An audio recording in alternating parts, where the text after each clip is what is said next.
ಶ್ರೀನಿವಾಸ ಹರಿ ಶ್ರೀಂ ಶ್ರೀ ಗುರುಭ್ಯೋ ನಮಃ. ಇವತ್ತು ನಾರಾಯಣ ಪಂಚರದಿಂದ ನಾವು 33, 34 ಮತ್ತು 35 ಈ 3 ನುಡಿಗಳ ಅರ್ಥಚಿಂತನೆಯನ್ನು ಮಾಡ್ತಾ ಹೋಗೋಣ. ಎಷ್ಟು ಶ್ರೀ ಹರಿವಾಯು ಗುರುಗಳು ನುಡಿಸ್ತಾರೋ ಅಷ್ಟು ಚಿಂತನೆಯನ್ನು ಮಾಡ್ತಾ ಹೋಗೋಣ ಅಂತ ಹೇಳ್ತಾ, ಈ 33ನೇ ನುಡಿ ಹೀಗಿದೆ. ತನು ನೆಚ್ಚಿಕಿಲ್ಲ ಚಿತ್ತದ ಗತಿಯು ನೀಟಿಲ್ಲ ನಾರಾಯಣ ನಮೋ ನಾರಾಯಣ. ತನಯ ತರುಣಿ ಕೊನೆಯ ಸಂಗತಿಗೆ ಆರಿಲ್ಲ ನಾರಾಯಣ ನಮೋ ನಾರಾಯಣ. ತನು ನೆಚ್ಚಿಕಿಲ್ಲ ಚಿತ್ತದ ಗತಿಯು ನೀಟಿಲ್ಲ ನಾರಾಯಣ ನಮೋ ನಾರಾಯಣ. ತನಯ ತರುಣಿ ಕೊನೆಯ ಸಂಗತಿಗೆ ಆರಿಲ್ಲ ನಾರಾಯಣ ನಮೋ ನಾರಾಯಣ. ಸರಿ, ಈ ರೀತಿ 33ನೇ ನುಡಿಯಲ್ಲಿ ಏನು ಹೇಳ್ತಾ ಇದ್ದಾರೆ ದಾಸರು ಅಂತ ಹೇಳಿದ್ರೆ, ಪ್ರಸನ್ನ ವೆಂಕಟ ದಾಸರು ಈ ಮನುಷ್ಯನ ದೇಹ ನಂಬುವಂತಿಲ್ಲ ಅಂತ. ಈ ಶರೀರ ನಾಶ ಆಗುವಂಥದ್ದು ಅಲ್ವಾ, ಈ ಶರೀರ ನಶ್ವರ ಅಲ್ವಾ. ಯಾವ ಒಂದು ಇದನ್ನು ನಾವು ನೆಚ್ಚಿ ಇರ್ಲಿಕ್ಕೆ ಆಗೋದಿಲ್ಲ ಅಂತ. ಅದನ್ನೇ ತನು ನೆಚ್ಚಿಕಿಲ್ಲ ಚಿತ್ತದ ಗತಿಯು ನೀಟಿಲ್ಲ ಅಂತ. ಅಂದರೆ ಈ ಮನಸ್ಸಿನ ಗತಿಯು ನೇರವಾಗಿಲ್ಲ. ನಾವು ಭಗವಂತನಲ್ಲಿ ಆ ಬಿಂಬನಲ್ಲಿ, ಆ ಭಗವಂತನ ಆ ಬಿಂಬರೂಪನಲ್ಲಿ ನಾವು ಮನಸ್ಸಿಡ್ಲಿಕ್ಕೆ ನಮಗೆ ಆ ಶಕ್ತಿನೂ ಇಲ್ಲ. ಹಾಗೆ ಅದೇ ರೀತಿ ನಾವು ಪುತ್ರರು, ಹೆಂಡತಿ, ಗಂಡ, ಇವು ಯಾರನ್ನು ನಾವು ಮರಣ ಬಂದಾಗ ಅವ್ರು ಯಾರು ನಮ್ಮ ಜೊತೆ ಬರಲ್ಲ. ಅದನ್ನೇ ಹೇಳ್ತಾರೆ, ತನಯ ತರುಣಿ ಕೊನೆಯ ಸಂಗತಿಗೆ ಆರಿಲ್ಲ ಅಂತ ಹೇಳ್ತಾರೆ. ಯಾರು ನಮ್ಮ ಜೊತೆ ಬರೋದಿಲ್ಲ. ಅದು ಅದರ ಅರಿವು ನಮಗೆ ಆದರೂ ಸಹ ಆ ಕ್ಷಣಕ್ಕಾಗತ್ತೇನೋ, ಆ ಕ್ಷಣಕ್ಕೆ ಕೊಟ್ಟು ಆ ಸ್ಮಶಾನ ವೈರಾಗ್ಯ ಅಂತ ಹೇಳ್ತಾರಲ್ಲ, ಆ ಒಂದು 10 ದಿನ 11 ದಿನ ಆಮೇಲೆ ಮತ್ತೆ ನಮ್ಮ ಈ ಲೌಕಿಕದಲ್ಲಿ ಈ ಸಂಸಾರನೇ ಸುಖ ಅಂತ ಹೇಳಿ ತೊಡಗ್ಬಿಡ್ತೀವಿ. ಹಾಗೆ ಅದನ್ನೆಲ್ಲ ಬಿಟ್ಟು ಭಗವಂತನನ್ನು ನಂಬಿ ಆ ನಾರಾಯಣ ನಿನ್ನ ನಾಮದ ಒಂದು ನಿನ್ನ ನಾಮದ ಒಂದು ಶಕ್ತಿ ನಮ್ಮ ಜೊತೆ ಇದ್ದರೆ ನಮ್ಮನ್ನು ಈ ಸಂಸಾರದಿಂದ ದಾಟಿಸ್ತೀಯಾ ಅಂತ ಹೇಳಿ ಇಲ್ಲಿ ತಿಳಿಸ್ಕೊಡ್ತಾ ಇದ್ದಾರೆ. ನಾರಾಯಣ ನಾಮ, ಕನಕದಾಸರು ಹೇಳ್ತಾರಲ್ಲ, ಈ ಒಂದು 6 ಸಂಗಡ ಬಾಹೋರಿಲ್ಲ ಅಂತ ಹೇಳಿ ಹಾಡಿದೆ. ಆ ಭಗವಂತನ ನಾಮ, ಭಗವಂತನ ಸ್ಮರಣೆ, ನಾವು ಮಾಡುವಂಥ ಒಳ್ಳೊಳ್ಳೆ ಕಾರ್ಯಗಳು, ಒಳ್ಳೊಳ್ಳೆ ಧರ್ಮದ ಒಂದು ಕಾರ್ಯ, ದಾನ ಮಾಡಿ ಏನು ಪುಣ್ಯ ಕಾರ್ಯಗಳನ್ನು ನಮ್ಮಿಂದ ಭಗವಂತ ಮಾಡಿಸಿರ್ತಾನೋ ಅದೇ ನಮ್ಮ ಜೊತೆ ಬರೋದು. ಯಾರೂ ಬರೋದಿಲ್ಲ. ಬಂದರೂ ಆ ಹೆಣ ತೊಗೊಂಡು ಹೋಗಿ ಅಲ್ಲಿ ಆ ಸುಡೋವರೆಗೂ, ಆ ಮಣ್ಣಿಗೆ ಆ ಬೆಂಕಿಗೆ ಕೊಡೋವರೆಗೂ ಬರ್ತಾರೆ ಅಲ್ಲಿವರೆಗೂ. ಅದಾದ ಮೇಲೆ ಆ ಜೀವ ಅದರ ಗತಿಗೆ ಹೋಗಲೇಬೇಕು. ಭಗವಂತ ಒಬ್ಬನೇ ಬಿಂಬನಾಗಿ ಸದಾ ನಮ್ಮ ಜೊತೆ ಇರೋದು ಅಂತ ಹೇಳಿ ನೋಡಿ. ಹೀಗೆ ಇಲ್ಲೇನು ಹೇಳ್ತಾ ಇದ್ದಾರೆ ಅಂತ ಹೇಳಿದ್ರೆ, ಸಂಹಾರಿ ಜೀವರ ಸ್ವರೂಪವು ನಿತ್ಯವೇ ಆಗಿದ್ದರೂ ಅವರ ಈ ಭೌತಿಕ ದೇಹಗಳು ನಶ್ವರ ಅಂತ ಹೇಳಿ ತಿಳಿಸ್ಕೊಡ್ತಾ ಇದ್ದಾರೆ ಇಲ್ಲಿ. ಹಾಗೆ ಈ ವಿವರಣೆ, ತನು ನೆಚ್ಚಿಕಿಲ್ಲ ಚಿತ್ತದ ಗತಿಯು ನೀಟಿಲ್ಲ ಅಂತ ಹೇಳಿ ಈ ನುಡಿಯಲ್ಲಿ ಹೇಳ್ತಾ ಇದ್ದಾರೆ. ಅದನ್ನು ನಾವು ಹರಿವಾಗೋದು ಬಹಳ ಕಷ್ಟ. ಭಗವಂತನನ್ನು ಸೇವಿಸಿ ಭಗವಂತನ ಪ್ರಸಾದವನ್ನು ಹೊಂದುತ್ತಾ ನಾವು ಆ ಮೋಕ್ಷದ, ಅಂದರೆ ಭಗವಂತನನ್ನ ಆಶ್ರಯವನ್ನು ಪಡೀಲಿಕ್ಕಾಗಿ ನಾವು ಪ್ರಯತ್ನವನ್ನು ಮಾಡಬೇಕು. ಅದೇ ಒಂದು ನಮ್ಮ ಒಂದು ಉದ್ದೇಶ ಆಗಿರಬೇಕು. ಭಗವಂತ ಪ್ರೀತನಾಗಲಿ ಅಂತ ಎಲ್ಲವೂ ಮಾಡ್ತಾ ಹೋಗಬೇಕು ಅನ್ನೋದನ್ನು ಈ ಒಂದು ನುಡಿಯಲ್ಲಿ ತಿಳಿಸ್ಕೊಡ್ತಾ ಇದ್ದಾರೆ ನಮಗೆ, 33ನೇ ನುಡಿಯಲ್ಲಿ. ಹಾಗೆ ಇಲ್ಲಿ ಇನ್ನೊಂದು ಹೇಳ್ತಾರೆ, ಏನು ಅಂತ ಹೇಳಿದ್ರೆ, ಈ ತತ್ವವಾದಿಗಳೆಲ್ಲ ಹೇಳ್ತಾರಲ್ಲ, ವಾದಿರಾಜರು ಒಂದು ಮಾತು ಹೇಳಿದ್ದಾರೆ, ದೇಹ ಒಂದೇ ಅಂತ ಹೇಳ್ತಾರಲ್ಲ, ಜೀವ ಹೋಗಿ ದೇಹ ಒಂದೇ ಅಂತ ಹೇಳುವಾಗ ಏನಾಗುತ್ತೆ, ಆ ಒಂದು ಸಂದರ್ಭದಲ್ಲಿ ಏನಾಗುತ್ತೆ ಅದಕ್ಕೆ ವಾದಿರಾಜರು ಒಂದು ಮಾತು ಹೇಳ್ತಾರೆ, ಆ ಹೆಂಡತಿಯ ದೇಹ, ಅಲ್ಲಿ ಹೆಂಡತಿ ಪ್ರಾಣವನ್ನು ಬಿಟ್ಟು ಆ ದೇಹ ಬಿದ್ದಾಗ ಆ ಹೆಂಡತಿಯ ಜೊತೆ ನೀನು ಅನುಭೋಗಿಸಿರೋವಂಥ, ಈ ಜೀವನದಲ್ಲಿ ಅನುಭೋಗಿಸಿರೋವಂಥ ಎಲ್ಲ ಸುಖಗಳನ್ನು ಆ ಹೆಣದ ಜೊತೆ ನೀನು ಅನುಭೋಗ್ಸೋಕ್ಕಾಗತ್ತಾ? ಮಾಡು ಅಂತ ಹೇಳ್ತಾರೆ, ಅನುಭೋಗಿಸು, ಅದೇ ಥರ ಪ್ರೀತಿ ತೋರಿಸು. ಎದ್ದು ಬರ್ತಾರಾ? ಇಲ್ಲ ತಾನೆ. ಅದು ಹಾಗಿರುವಾಗ ಹೇಗೆ ನೀನು ಜೀವ ದೇಹ ಒಂದೇ ಅಂತ ಹೇಳಲಿಕ್ಕೆ ಸಾಧ್ಯ ಅಂತ ಹೇಳಿ ಆ ಒಂದು ಜ್ಞಾನವನ್ನು ನಮಗೆ ತಿಳಿಸ್ಕೊಡ್ತಾರೆ ವಾದಿರಾಜರು. ಅದರಿಂದ ಅದರ ಒಂದು ಅರಿವು ಬಿಂಬ ಒಬ್ಬನೇ ನಮ್ಮ ಜೊತೆ ಸದಾ ಕಾಲ ಇರೋವಂಥ ಬಿಂಬ ನಮ್ಮ ಜೊತೆನೇ, ನಮ್ಮಲ್ಲಿ ಆ ಜೀವ ಸ್ವರೂಪ ದೇಹದ ಒಳಗಡೆ ನೋಡಿ ಭಗವಂತ ಆ ಜೀವ ರೂಪ ಇದೆ, ಸ್ವರೂಪ ಇದೆ, ಅದರ ಮೇಲೆ ಲಿಂಗ ಶರೀರ, ಅದರ ಮೇಲೆ ಅನಿರುದ್ಧ ಶರೀರ, ಅದರ ಮೇಲೆ ಈ ಸ್ಥೂಲ ಶರೀರ. ಈ ಸ್ಥೂಲ ಶರೀರ ಅದ್ರ ಒಳಗಡೆ ಒಂದೊಂದು ರೂಪದಲ್ಲಿ ನಿಂತು ಭಗವಂತ ಧಾರಣೆಯನ್ನು ಮಾಡಿ ಇಂದ್ರಿಯಗಳನ್ನು ಕೊಟ್ಟು, ಆ ಇಂದ್ರಿಯಗಳಲ್ಲಿ ಒಂದು ರೂಪದಲ್ಲಿ ನಿಂತು ಇಡೀ ಶರೀರದಲ್ಲಿ ಆ ಇಡೀ ಶರೀರವೇ ಒಂದು ಕ್ಷೇತ್ರ, ಆ ಕ್ಷೇತ್ರಜ್ಞನಾಗಿ ಆ ಧಾರಣೆಯನ್ನು ಮಾಡಿ ಅವನು ಮಾಡಿಸಿದ್ರೆ ನಮ್ಗೆ ಸಾಧ್ಯ ನಾವು ಏನೇ ಮಾಡಲಿಕ್ಕೆ. ಹಾಗೆ ಅದರ ಅರಿವು ನಮಗಿರಲಿ, ಆ ದೇಹದ ಬಗ್ಗೆ ವ್ಯಾಮೋಹವನ್ನು ಬಿಡಿ ಅನ್ನೋ ಒಂದು ಚಿಂತನೆಯನ್ನು ಇಲ್ಲಿ ಕೊಡ್ತಾರೆ. ಭಗವಂತನನ್ನು ಸೇವಿಸ್ತಾ ನಮ್ಮ ಜೀವನವನ್ನು ಒಂದು ಕಳಿಬೇಕು ಅನ್ನೋದನ್ನ ಇಲ್ಲಿ ತಿಳಿಸ್ಕೊಡ್ತಾ ಇದ್ದಾರೆ. 34ನೇ ನುಡಿ ಹೀಗಿದೆ: ದೋಷಗಳ ನರಸದೆನ್ನನು ಸಾಕು ಸಾಕಯ್ಯ ನಾರಾಯಣ ನಮೋ ನಾರಾಯಣ. ದಾಸಪಾಲಕ ದೇವ ಡಿಂಗರರ ಸಂಜೀವ ನಾರಾಯಣ ನಮೋ ನಾರಾಯಣ. ದೋಷಗಳ ನರಸದೆನ್ನನು ಸಾಕು ಸಾಕಯ್ಯ ನಾರಾಯಣ ನಮೋ ನಾರಾಯಣ ಅಂತ. ಅಪಾರವಾದಂಥ ದೋಷಗಳನ್ನು ಮಾಡ್ತೀವಿ. 14 ಒಂದು ಜೀವಕ್ಕೆ ಆ ದೇಹವನ್ನು ಪಡೆದು ಈ ಒಂದು ಭೂಮಿಗೆ ಬಂದಾಗ ಆ ತಾಯಿಯ ಹೊಟ್ಟೆಯಲ್ಲಿ ಎಷ್ಟೋ ಒಂದು ಆ ಒಂದು ಕರ್ಮಗಳನ್ನು ನೋವನ್ನು ಅನುಭವಿಸಿ ಜೀವ ಒಂದು ಶರೀರವನ್ನು ಪಡೆದು ಈ ಭೂಮಿಗೆ ಬಂದಾಗ 14 ವರ್ಷ ಆದ ಮೇಲೆ ಆ ಶರೀರ ಏನೇನು ಮಾಡುತ್ತೋ, ಆ ಒಂದು ಜೀವ ಏನೇನು ಮಾಡುತ್ತೋ ಅದೆಲ್ಲ ಕರ್ಮಗಳಿಗೆ ತಾನೇ ಹೊಣೆ ಆಗುತ್ತೆ. ಹಾಗೆ ಆ ಎಲ್ಲ ದೋಷಗಳನ್ನು, ಎಷ್ಟು ದೋಷಗಳು ದಿನನಿತ್ಯದಲ್ಲಿ ಮಾಡುವಂಥ ಪಾಪಗಳು, ನನ್ನ ದೋಷಗಳನ್ನು ನೀನು ಹುಡುಕದೆ ಸಾಕಿ ಸಲಹು ಅಂತ ಭಗವಂತ ಅದನ್ನು ಮಾಡೇ ಮಾಡ್ತಾನೆ. ಅದನ್ನು ಕೇಳ್ಕೊಳ್ತಾ ಇದ್ದಾರೆ ದಾಸರು, ಅಂದರೆ ಅವರು ಜ್ಞಾನಿಗಳು. ಅದನ್ನು ಪ್ರಸನ್ನ ವೆಂಕಟದಾಸರು ಇದನ್ನು ಕೇಳ್ಕೊಳ್ತಾ ಇದ್ದಾರೆ. ನಾನು ಎಷ್ಟು ದೋಷಗಳ ಒಂದು ಸಾಗರ, ಆ ದೋಷಗಳನ್ನು ದಿನನಿತ್ಯ ಅಲೆಗಳು ಹೇಗೆ ಬರ್ತಾ ಇದೆ, ಆ ರೀತಿ ಕರ್ಮಗಳನ್ನು ಮಾಡಿಸ್ತಾ ಇರ್ತೀಯ, ಆ ರೀತಿಯ ಪಾಪಗಳು ಆ ರೀತಿ ಮಾಡ್ತಾ ಇರ್ತೀನಿ, ಆ ರೀತಿ ದೋಷಗಳು ನನ್ನಲ್ಲಿ ಉಂಟು. ಅಹಂಕಾರ, ದ್ವೇಷ ಎಲ್ಲವೂ ನಮ್ಮಲ್ಲಿ ಬರುತ್ತೆ. ಅಂಥದನ್ನು ಬಿಡಿಸು, ನನ್ನ ದೋಷಗಳನ್ನು ನೀನು ಹುಡುಕದೆ ನನ್ನನ್ನು ರಕ್ಷಣೆ ಮಾಡಪ್ಪ, ಸಾಕು ಸಾಕಯ್ಯ ನಾರಾಯಣ ಅಂತ ಹೇಳಿ ತಿಳಿಸ್ಕೊಡ್ತಾ ಇದ್ದಾರೆ ಇಲ್ಲಿ. ಈ ದೋಷಗಳು ಅಂತ ಹೇಳಿದ್ರೆ ಪಾಪಗಳು, ಅಪರಾಧಗಳು. ಹಾಗೆ ಆ ಭಗವಂತ, ಆ ಬ್ರಹ್ಮದೇವರು ಹೇಳ್ತಾರೆ, ದುಷ್ಕರ್ಮಗಳನ್ನು ಮಾಡುವ ಆದ್ದರಿಂದಲೇ ಪಾಪಗಳಿಗೆ ಪಾತ್ರನಾದ ಕೃತಜ್ಞನಾದ ಕೃಶನಾದ ಸಾವಿರಾರು ಅಪರಾಧಗಳಿಗೆ ಆಶ್ರಯನಾದ ನನ್ನನ್ನು ಹೇ ಕರುಣಾಕರನೇ ಮಥುರಾಧಿಪತಿಯೇ ಕೃಪೆಯಿಂದ ಸಲಹು ವಿಷಯಗಳೆಂಬ ಸಮುದ್ರ, ನಮ್ಮ ವಿಷಯಗಳ ಸಮುದ್ರದಲ್ಲಿ ಮುಳುಗಿದ್ದ ನನ್ನನ್ನು ಉದ್ಧರಿಸಲು ನೀನು ಅರ್ಹನಾಗಿರುವಿ ಅಂತ ಹೇಳಿ ಪ್ರಸನ್ನ ವೆಂಕಟದಾಸರು ತಿಳಿಸ್ತಾ ಇದ್ದಾರೆ. ನೀ ಕರುಣಿಸೋ ವಿಠಲ, ನಮ್ಮನ್ನು ಸಾಕೋ ಪುಂಡರಿ ವಿಠಲ ಅಂತ ಹೇಳಿ ಒಂದು ಪದ್ಯದಲ್ಲಿ ಹೇಳ್ತಾರೆ. ಆ ದೋಷಗಳೊಳಗೆ ಹರಿಯನ್ನು ನಿರ್ದೋಷಿಗಳ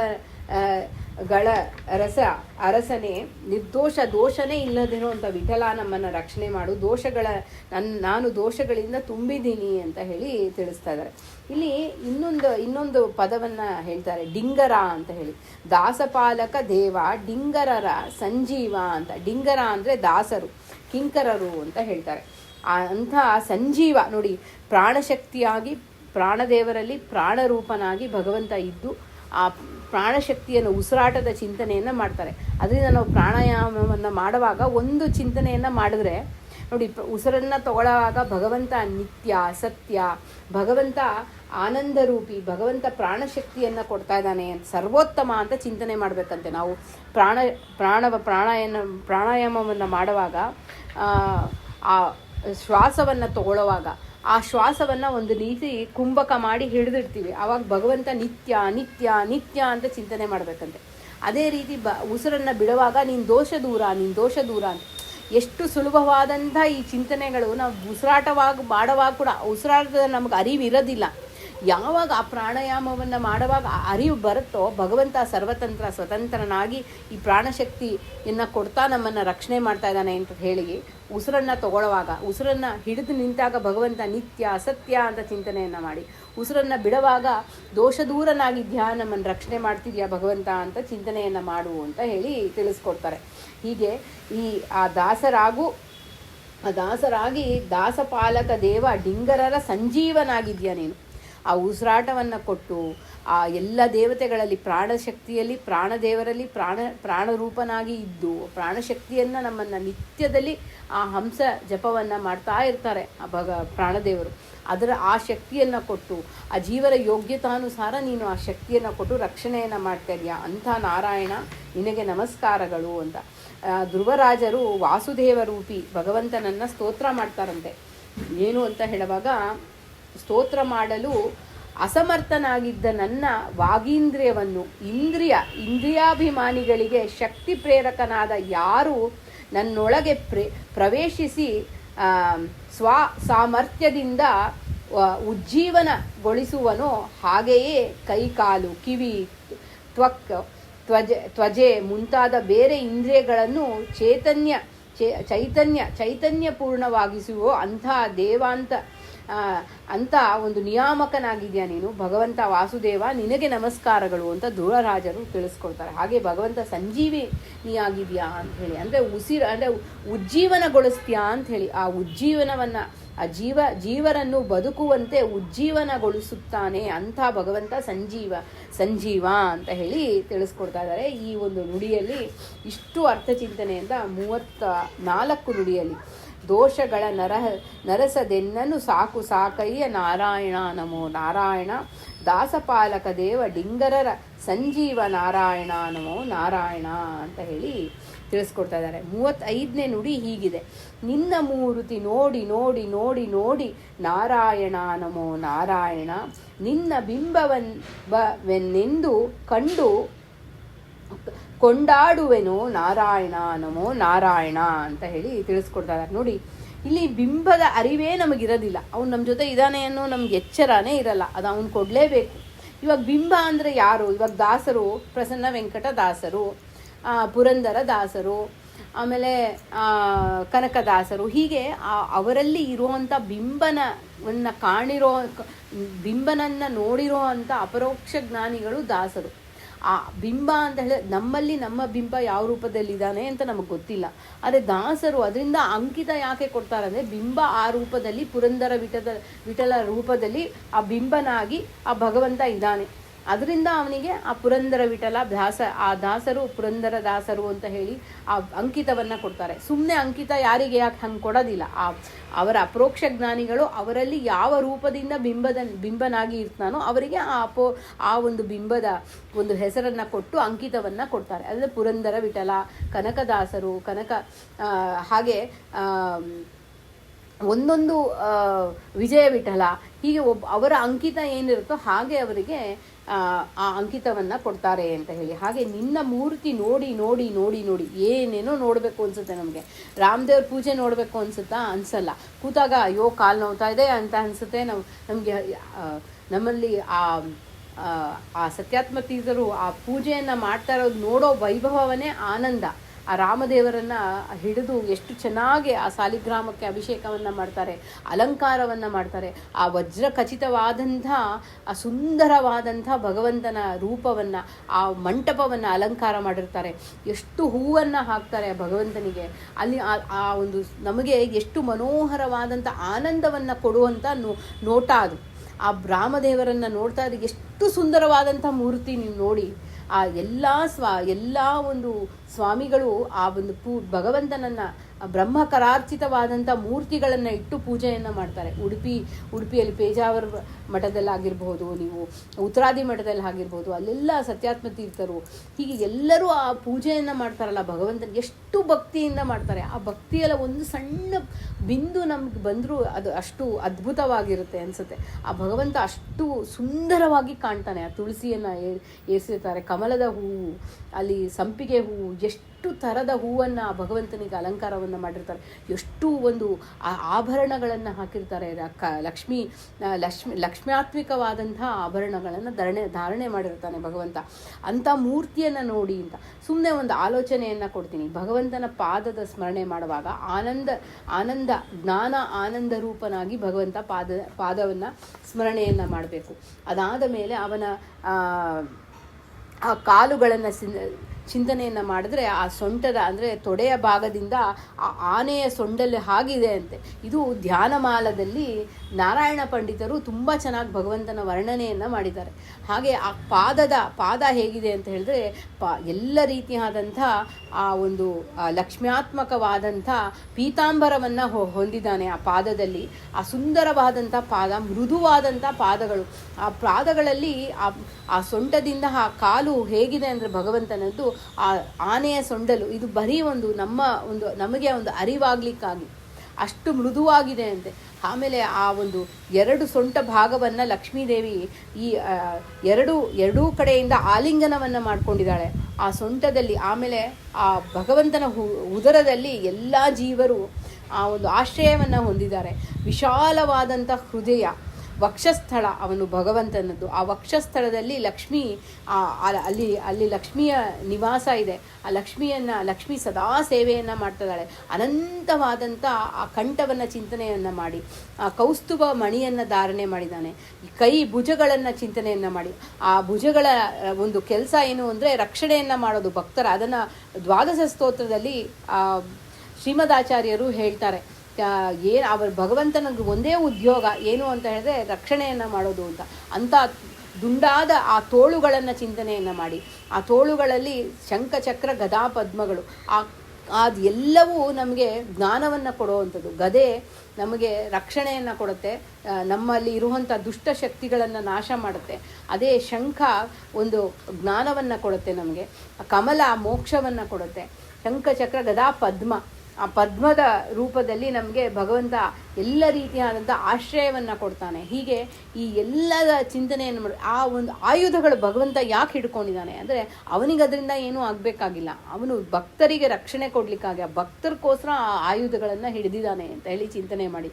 ತೊಂಡಾದ ಆ ತೋಳುಗಳು, ಕಂಠದಿಂದ ಸುಂದರವಾದ ಕಂಠದಿಂದ ಒಂದು ಕ್ಷಣನೂ ಬಿಡದೆ ಎಲ್ಲರ ಒಂದು ವೇದಗಳನ್ನು ಉಚ್ಚಾರ ಮಾಡುವಂಥ ಆ ಸುಂದರವಾದ ಕಂಠ, ಆ ಕಂಠದಿಂದ ಭಗವಂತನ ಒಂದು ಆ ಸುಂದರವಾದ ಕೌಸ್ತುಭ ಮಣಿ, ಬ್ರಹ್ಮದೇವರು ಆ ಕೌಸ್ತುಭ ರೂಪದಲ್ಲಿ ಅಲ್ಲಿ ನಿಂತಿದ್ದಾರೆ. ಅದೆಲ್ಲವೂ ಲಕ್ಷ್ಮ್ಯಾತ್ಮಕವಾದಂಥ ಚಿನ್ನದ ಆ ಬಂಗಾರದ ಹಾರವನ್ನು ಹಾಕಿದ್ದಾನೆ. ಉದ್ದವಾದ ಕಂಠದಿಂದ ಪಾದದವರೆಗೂ ಹಾರವನ್ನು ಹಾಕಿದ್ದಾನೆ. ಅದನ್ನು ಚಿಂತನೆ ಮಾಡಿ ಎಲ್ಲವೂ ಲಕ್ಷ್ಮ್ಯಾತ್ಮಕವಾದಂಥದ್ದು. ಆ ಸುಂದರವಾದಂಥ ನಗುಮುಖ, ಆ ಕೆಂಪಾದ ತುಟಿಯ ಚಿಂತನೆಯನ್ನು ಮಾಡಿ, ಆ ಸುಂದರವಾಗಿ ಮನೋಹರವಾದಂಥ ಹಲ್ಲುಗಳನ್ನು ಚಿಂತನೆಯನ್ನು ಮಾಡಿ, ಆ ಪ್ರಾಣಶಕ್ತಿಯನ್ನು ತುಂಬುವಂಥ ಎಲ್ಲರಲ್ಲೂ ಪ್ರಾಣಶಕ್ತಿಯನ್ನು ತುಂಬುವಂಥ ಆ ಉಸಿರಾಟದ ಆ ಮೂಗನ್ನು ಚಿಂತನೆಯನ್ನು ಮಾಡಿ, ಆ ಅರವಿಂದ ನಯನವನ್ನು ಚಿಂತನೆಯನ್ನು ಮಾಡಿ, ಆ ಹುಬ್ಬನ್ನು ಚಿಂತನೆಯನ್ನು ಮಾಡಿ ಭಗವಂತನದ್ದು. ಪ್ರತಿ ಒಂದು ಕ್ಷಣದಲ್ಲಿ ಆ ಹುಬ್ಬನ್ನು ಅವನು ಆ ಹುಬ್ಬನ್ನು ಒಂದು ರೀತಿ ಅವನು ಕಣ್ಣನ್ನು ಮುಚ್ಚಿ ತೆಗೆಯೋ ಅಷ್ಟರಲ್ಲಿ ಎಲ್ಲ ಪ್ರಪಂಚದ ಎಲ್ಲ ಒಂದು ಸೃಷ್ಟಿ ಸ್ಥಿತಿ ಲಯಗಳನ್ನು ಮಾಡೋ ಶಕ್ತಿ ಉಳ್ಳವನು ಭಗವಂತ. ಆ ಒಂದು ಮನೋಹರವಾದಂಥ ಕಣ್ಗಳಿಂದ ಲಕ್ಷ್ಮೀದೇವಿಯನ್ನು ಸದಾಕಾಲ ಕಿರುನೋಟವನ್ನು ಲಕ್ಷ್ಮೀದೇವಿಯ ಭಗವಂತನನ್ನು ನೋಡ್ತಾ ಇರ್ತಾಳಂತೆ. ಆ ನೋಟವನ್ನು ಚಿಂತನೆಯನ್ನು ಮಾಡಿ, ವಿಶಾಲವಾದ ಅವನ ಹಣೆಯನ್ನು ಚಿಂತನೆಯನ್ನು ಮಾಡಿ, ನಾಮದ ಚಿಂತನೆಯನ್ನು ಮಾಡಿ, ಆ ನಾಮವನ್ನು ಅಚ್ಯುತ ಅನಂತ ಗೋವಿಂದ ರೂಪದ ಆ ನಾಮವನ್ನು ಚಿಂತನೆಯನ್ನು ಮಾಡಿ, ಕಿರೀಟವನ್ನು, ಕಿವಿಗಳಲ್ಲಿ ಇರುವಂಥ ಕರ್ಣಕುಂಡಲಗಳನ್ನು ಚಿಂತನೆಯನ್ನು ಮಾಡಿ, ನಮಗೆ ಆ ಶ್ರವಣವನ್ನು ಮಾಡಿಸಿ ಆ ಭಗವಂತನ ರೂಪದ ಅರ್ಥ ಚಿಂತನೆಯನ್ನು ಕೊಡ್ತಾನೆ. ಅದನ್ನು ನೋಡ್ತಾ ಬನ್ನಿ. ಕಿರೀಟವನ್ನು ಚಿಂತನೆಯನ್ನು ಮಾಡಿ. ಆ ಕಿರೀಟ ಏನು ನಮಗೆ ಹೇಳುತ್ತಂದರೆ ವಜ್ರಖಚಿತವಾದಂಥ ಆಭರಣದಲ್ಲಿ ಕಿರೀಟವನ್ನು ಧಾರಣೆ ಮಾಡಿದ್ದಾನೆ. ಆ ಕಿರೀಟ ನಮಗೆ ಸರ್ವೋತ್ತಮತ್ವ, ಭಗವಂತನ ಸರ್ವೋತ್ತಮತ್ವವನ್ನು ಹೇಳುತ್ತಾನೆ. ಅವನು ಸರ್ವೋತ್ತಮನಾಗಿದ್ದಾನೆ, ಎಲ್ಲರನ್ನೂ ರಕ್ಷಣೆ ಮಾಡ್ತಾ ಇದ್ದಾನೆ, ಇದನ್ನು ಹೇಳುತ್ತೆ. ಅದನ್ನು ಚಿಂತನೆಯನ್ನು ಮಾಡಿ. ಅವನು ಕೈಗಳಲ್ಲಿ ಇರುವಂಥ ಅಭಯ ಹಸ್ತವನ್ನು ಚಿಂತನೆಯನ್ನು ಮಾಡಿ, ಆ ಎಲ್ಲ ಉಗುರಲ್ಲಿ ಆ ಬೆರಳಲ್ಲಿರುವಂಥ ಉಂಗುರಗಳನ್ನು ಎಲ್ಲ ಲಕ್ಷ್ಮ್ಯಾತ್ಮಕವಾದಂಥ ಒಂದು ಆಭರಣಗಳನ್ನು ಧಾರಣೆ ಮಾಡಿದ್ದಾನೆ. ಆ ಪಾದದಲ್ಲಿರುವಂಥ ಪಾದವನ್ನು ಚಿಂತನೆಯನ್ನು ಮಾಡಿ. ಪಾದ ಎಷ್ಟು ಮೃದುವಾಗಿದೆ ಅಂದರೆ ಅಷ್ಟು ಮೃದುವಾದಂಥ ಪಾದ, ಶಂಖ ಚಕ್ರ ಗದಾ ಪದ್ಮಗಳನ್ನು ಹೊಂದಿರುವಂಥ ಪಾದ. ಎಲ್ಲ ಭಗವಂತನಿಗೆ ನಿಮ್ಮ ಕಣ್ಣುಗಳಿಂದ ಆರತಿಯನ್ನು ಮಾಡಿ ಅವನಿಗೆ ನಿಮ್ಗೆ ಏನೇನು ಸಮರ್ಪಣೆಯನ್ನು ಮಾಡಬೇಕೋ ಅದು ಎಲ್ಲವೂ ಸಮರ್ಪಣೆಯನ್ನು ಮಾಡಿ. ಹಣ್ಣು ಪುಷ್ಪ ಎಲ್ಲ ಪಂಚಭಕ್ಷ ಪರಮಾನ್ನವನ್ನು ಸಮರ್ಪಣೆಯನ್ನು ಮಾಡಿ ಆ ಭಗವಂತನಿಗೆ ಚೆನ್ನಾಗಿ ಒಳ್ಳೆಯ ಒಂದು ಅಮೃತವನ್ನು, ಹಾಲು ಮೊಸರು ಏನಿದೆಯೋ ಅದೆಲ್ಲವೂ ಅವನು ನಿಮಗೆ ಏನೇನು ಮನಸ್ಸಲ್ಲಿ ಅವನಿಗೆ ಸಮರ್ಪಣೆ ಮಾಡಬೇಕು ಅಂತ ಹೇಳುತ್ತೋ ಅದೆಲ್ಲ ಭಾರತೀಯರವನ ಮುಖ್ಯ ಪ್ರಾಣಾಂತರ್ಗತನಾಗಿ ಆ ಲಕ್ಷ್ಮೀದೇವಿ ಅವನಿಗೆ ಆಹಾರವನ್ನು ಕೊಡ್ತಾ ಇದ್ದಾಳೆ, ಆ ಸಮರ್ಪಣೆಯನ್ನು ಮಾಡ್ತಾ ಇದ್ದಾಳೆ ಅಂತ ಚಿಂತನೆಯನ್ನು ಮಾಡಿ ಅವನಿಗೆ ತೊಟ್ಲಲ್ಲಿ ಹಾಕಿ ಕೊನೆಗೆ ಆ ಒಂದು ರೀತಿಯಾದ ಮಲಗಿಸಿ ಸದಾ ಈ ನನ್ನ ಹೃದಯದಲ್ಲಿ ನೆಲೆಸ್ಬಿಡಪ್ಪ, ಆ ಒಂದು ವಜ್ರಖಚಿತವಾದಂತಹ ಒಂದು ನನ್ನ ಮನಸ್ಸು ಅದನ್ನು ಒಂದು ನನ್ನ ಮನಸ್ಸನ್ನು ಮೃದುವಾಗಿ ಮಾಡಿ ನಿನ್ನ ಕಡೆಗೆ ಯಾವಾಗೂ ನಿನ್ನ ಸ್ಮರಣೆಯನ್ನು ಮಾಡುವಂಥ ಚಿಂತನೆ ಕೊಡು ಅಂತ ಹೇಳಿ, ಆ ರೀತಿ ನಿನ್ನ ಮೂರ್ತಿ ನೋಡಿ ನೋಡಿ ನೋಡಿ ನೋಡಿ ನಾರಾಯಣ ನಮೋ ನಾರಾಯಣ ಒಂದು ಅಂಗವನ್ನು ಪೂರ್ಣವಾಗಿ ಚಿಂತನೆ, ಅವನು ಎಲ್ಲದರಲ್ಲೂ ಪೂರ್ಣ ಪೂರ್ಣ ಪೂರ್ಣ ಪರಿಪೂರ್ಣನಾಗಿದ್ದಾನೆ. ಹಾಗೆ ಒಂದು ಅಂಗವನ್ನು ಚಿಂತನೆ ಮಾಡಿದ್ರೇ ಅಷ್ಟು ನಮಗೆ ಅವನ ಒಂದು ಬಹಳ ಭಾವುಕರಾಗ್ಬಿಡ್ತೀವಿ. ಆ ರೀತಿ ನಾವು ಅವನ ನೋಡಿ ನೋಡಿ ಅವನನ್ನು ಈ ರೀತಿ ಚಿಂತನೆಯನ್ನು ಮಾಡಿ ಅಂತ ಹೇಳಿ ದಾಸರು ಹೇಳ್ತಾ ಇದ್ದಾರೆ.